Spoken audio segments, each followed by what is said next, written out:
Apollo 10 اور 11 کے ذریعے ناسا نے چاند کی جو تصویر لی ہے، اس سے صاف طور پر پتہ چلتا ہے کہ زمانہ ماضی میں چاند 2 حصوں میں تقسیم ہوا تھا۔ یہ تصویر ناسا کی سرکاری ویب سائٹ پر موجود ہے اور تاحال تحقیق کا مرکز بنی ہوئی ہے۔ اس تصویر میں راک کی بیلٹ کے مقام پر چاند 2 حصوں میں تقسیم ہوا نظر آتا ہے۔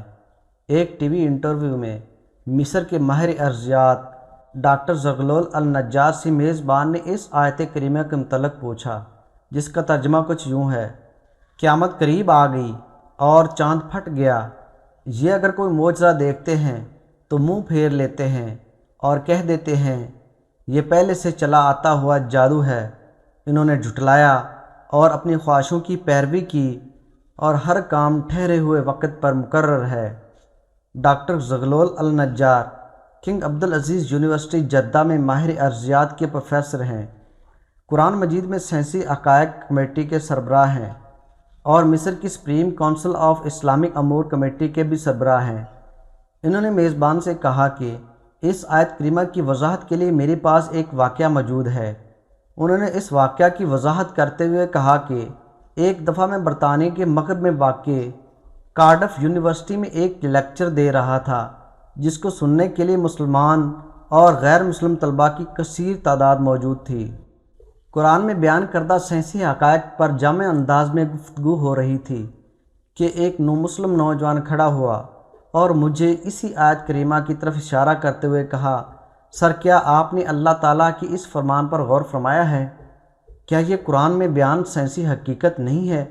ڈاکٹر زغلول النجار نے جواب دیتے ہوئے کہا، کیونکہ سائنس کی دریافت کردہ حیران کن اشیاء یا واقعات کی تشریح سائنس کے ذریعے کی جا سکتی ہے، مگر معجزہ ایک مافوق الفطر شے ہے جس کو ہم سائنسی اصولوں سے ثابت نہیں کر سکتے۔ چاند کا 2 ٹکڑے ہونا ایک معجزہ تھا جس کو اللہ تعالیٰ نے نبوت محمدی صلی اللہ علیہ وآلہ وسلم کی سچائی کے لیے بطور دلیل دکھایا۔ حقیقی معجزات ان لوگوں کے لیے قطعی طور پر سچائی کی دلیل ہوتے ہیں جو ان کا مشاہدہ کرتے ہیں۔ ہم اس کو اس لیے معجزہ تسلیم کرتے ہیں کیونکہ اس کا ذکر قرآن و حدیث میں موجود ہے۔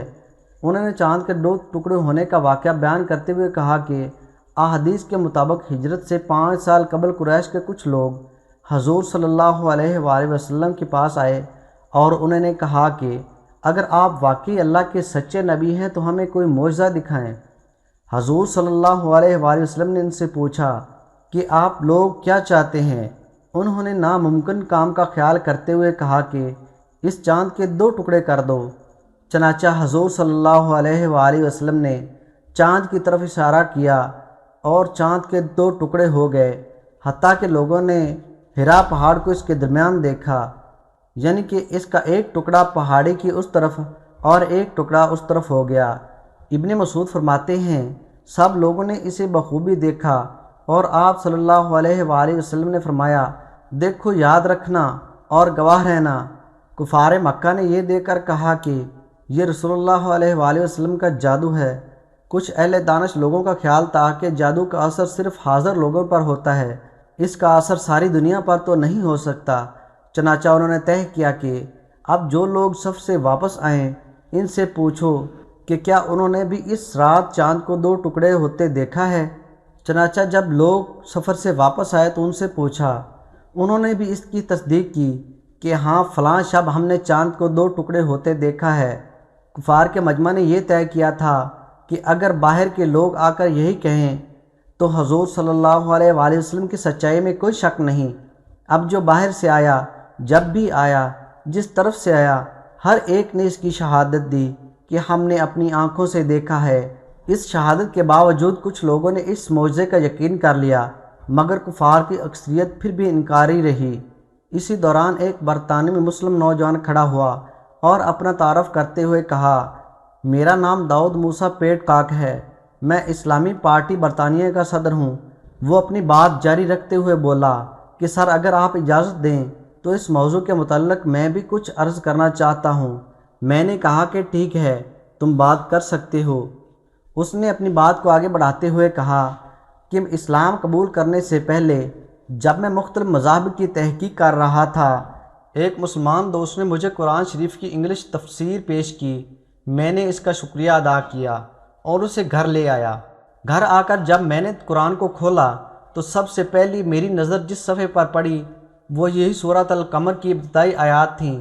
ان آیات کا ترجمہ اور تفسیر پڑھنے کے بعد میں نے اپنی آپ سے کہا کہ کیا اس بات میں کوئی منطق ہے؟ کیا یہ ممکن ہے کہ چاند کے دو ٹکڑے ہوں اور پھر آپس میں دوبارہ جڑ جائیں؟ وہ کون سی طاقت تھی جس نے ایسا کیا؟ ان آیات کریمہ نے مجھے اس بات پر آمادہ کیا کہ میں قرآن کا مطالعہ برابر جاری رکھوں۔ کچھ عرصے بعد میں اپنے گھریلو کاموں میں مصروف ہو گیا، مگر میرے اندر سچائی کو جاننے کی طلب کا اللہ تعالیٰ کو خوب علم تھا۔ یہی وجہ ہے کہ خدا کا کرنا ایک دن ایسا ہوا کہ میں ٹی وی کے سامنے بیٹھا ہوا تھا۔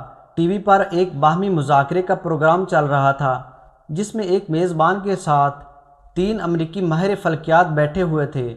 ٹی وی شو کا میزبان سائنسدانوں پر الزام لگا رہا تھا کہ اس وقت جب کہ زمین پر بھوک، افلاس، بیماری اور جہالت نے ڈیرے ڈالے ہوئے ہیں، آپ لوگ بے مقصد خلا میں دورے کر رہے ہیں۔ جتنا روپیہ آپ ان کاموں پر خرچ کر رہے ہیں وہ اگر زمین پر خرچ کیا جائے تو کچھ اچھے منصوبے بنا کر لوگوں کی حالت کو بہتر بنایا جا سکتا ہے۔ بحث میں حصہ لیتے ہوئے اور اپنے کام کا دفاع کرتے ہوئے ان تینوں سائنسدانوں کا کہنا تھا، ہم سرمائے کو ضائع نہیں کر رہے بلکہ اس سے انتہائی جدید ٹیکنالوجی کو فروغ دینے میں مدد مل رہی ہے۔ جب انہوں نے بتایا کہ چاند کے سفر پر آنے جانے کے انتظامات پر $1 کھرب خرچ آتے ہیں تو ٹی وی میزبان نے چیختے ہوئے کہا کہ یہ کیسا فضول پن ہے، ایک امریکی جھنڈے کو چاند پر لگانے کے لیے $1 کھرب خرچ کرنا کہاں کی عقل مندی ہے؟ سائنسدانوں نے جواباً کہا کہ نہیں، ہم چاند پر اس لیے نہیں گئے کہ ہم وہاں جھنڈا گاڑ سکیں، بلکہ ہمارا مقصد چاند کی بناوٹ کا جائزہ لینا تھا۔ دراصل ہم نے چاند پر ایک ایسی دریافت کی ہے جس کا لوگوں کو یقین دلانے کے لیے ہمیں اس سے 2 گنی رقم بھی خرچ کرنا پڑ سکتی ہے، مگر تاحال لوگ اس بات کو نہ مانتے ہیں اور نہ کبھی مانیں گے۔ میزبان نے پوچھا کہ وہ دریافت کیا ہے؟ انہوں نے جواب دیتے ہوئے کہا کہ ایک دن چاند کے 2 ٹکڑے ہوئے تھے اور پھر یہ دوبارہ آپس میں مل گئے تھے۔ میزبان نے پوچھا کہ آپ نے یہ چیز کس طرح محسوس کی؟ انہوں نے کہا کہ ہم نے تبدیل شدہ چٹانوں کی ایک ایسی پٹی وہاں دیکھی ہے کہ جس نے چاند کو اس کی سطح سے مرکز تک اور پھر مرکز سے اس کی دوسری سطح تک کو کاٹا ہوا ہے۔ انہوں نے مزید کہا کہ ہم نے اس بات کا تذکرہ ارضیاتی ماہرین سے بھی کیا ہے۔ ان کی رائے کے مطابق ایسا ہرگز اس وقت تک نہیں ہو سکتا کہ کسی دن چاند کے 2 ٹکڑے ہوئے ہوں اور پھر دوبارہ آپس میں جڑ بھی گئے ہوں۔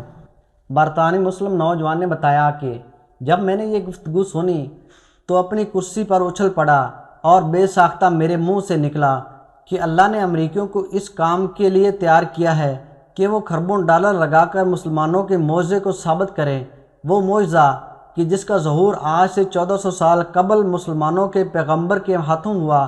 میں نے سوچا کہ اس مذہب کو ضرور سچا ہونا چاہیے۔ میں نے قرآن کھولا اور سورۃ القمر کو پڑھا۔ در حقیقت یہی سورہ میرے اسلام میں داخل ہونے کا سبب بنی۔ اس کے علاوہ انڈیا کے جنوب مغرب میں واقع مالابار کے لوگوں میں یہ بات مشہور ہے کہ مالابار کے ایک بادشاہ چکرواتی فارمس نے چاند کے 2 ٹکڑے ہونے کا معجزہ اپنی آنکھوں سے دیکھا تھا۔ اس نے سوچا کہ ضرور زمین پر کچھ ایسا ہوا ہے کہ جس کے نتیجے میں یہ واقعہ رونما ہوا ہے۔